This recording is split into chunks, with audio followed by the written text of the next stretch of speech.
Amit is planning to buy a house and the layout is given below.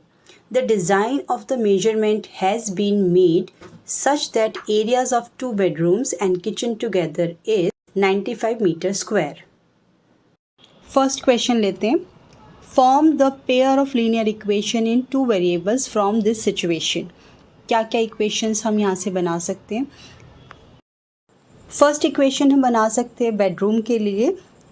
हमारा bedroom rectangular shape में है तो length into breadth area of the bedroom निकल सकता है. तो आप अगर आप बेडरूम नंबर 1 देखेंगे तो उसका एरिया बनेगा 5x और बेडरूम नंबर 2 देखेंगे तो उसका एरिया भी बनेगा 5 इंटू x क्योंकि लेंथ और ब्रेड्थ दोनों की सेम है. और अगर हम टोटल देखें दोनों बेडरूम्स का एरिया तो वो बन जाएगा 5x + 5x = 10x.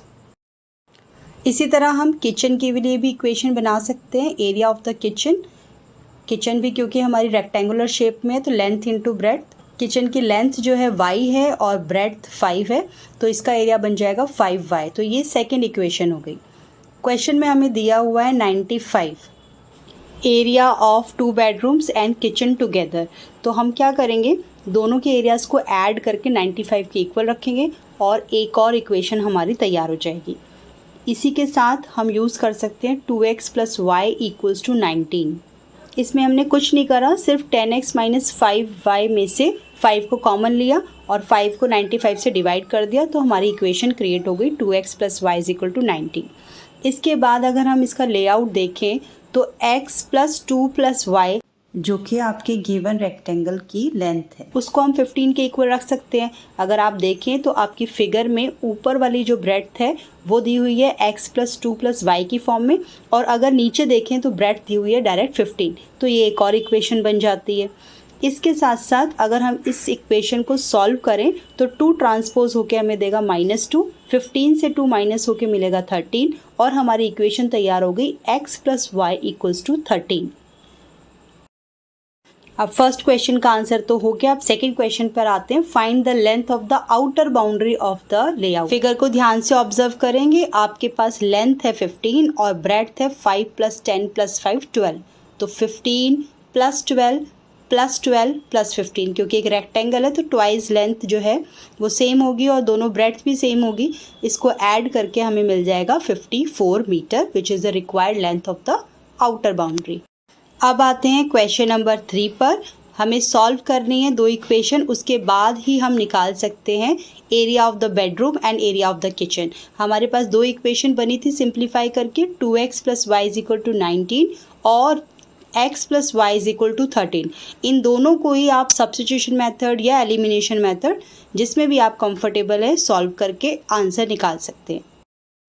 मैं यहाँ एलिमिनेशन मेथड यूज़ कर रही हूँ जिसके लिए पहले मुझे साइन चेंज करने पड़ेंगे. 2x से x माइनस होगा तो मिलेगा x, प्लस का y माइनस के y से कट जाएगा और 19 - 13 मुझे देगा 6. तो मेरी x की वैल्यू आ गई 6.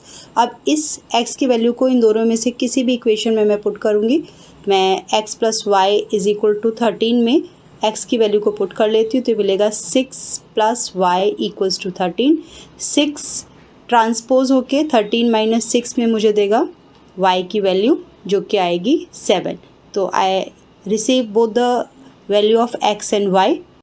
एरिया ऑफ द 1 बेडरूम था 5 × x तो x की वैल्यू पुट करेंगे तो बनेगा 5 × 6 = 30 मीटर और एरिया ऑफ द किचन था 5y. 5 × 7 करेंगे y की वैल्यू पुट करेंगे तो ये बन जाएगा 35 मीटर. अब आते हैं क्वेश्चन नंबर 4 पर जिसमें पूछा गया है area of the living room. 15 × 7 करने से हमें area of the living room मिल जाएगा लेकिन इसमें बेडरूम नंबर 2 भी आ जाता है तो उस बेडरूम नंबर 2 के एरिया को माइनस कर देंगे. हमें पता है बेडरूम नंबर 2 का जो एरिया है वो 30 है क्योंकि बेडरूम नंबर 1 और 2 दोनों सेम डायमेंशंस के हैं तो दोनों का एरिया भी सेम ही है.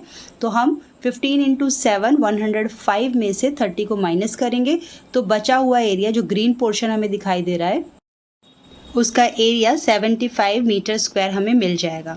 इसके बाद हमसे पूछा है total cost of lying tiles in the kitchen. Kitchen का जो एरिया है उसी पर टाइल लगेंगी और किचन का एरिया हम ऑलरेडी निकाल चुके हैं 35 और कॉस्ट प्राइस हमें दिया हुआ है 50 रुपीज़ पर मीटर स्क्वायर. तो बस 50 और 35 को मल्टीप्लाई कर देंगे हमें रुपीज़ में आंसर पता चल जाएगा 1750 रुपीज़. इसी के साथ ये क्वेश्चन खत्म। जल्द ही नए क्वेश्चन के साथ नई वीडियो में मिलेंगे।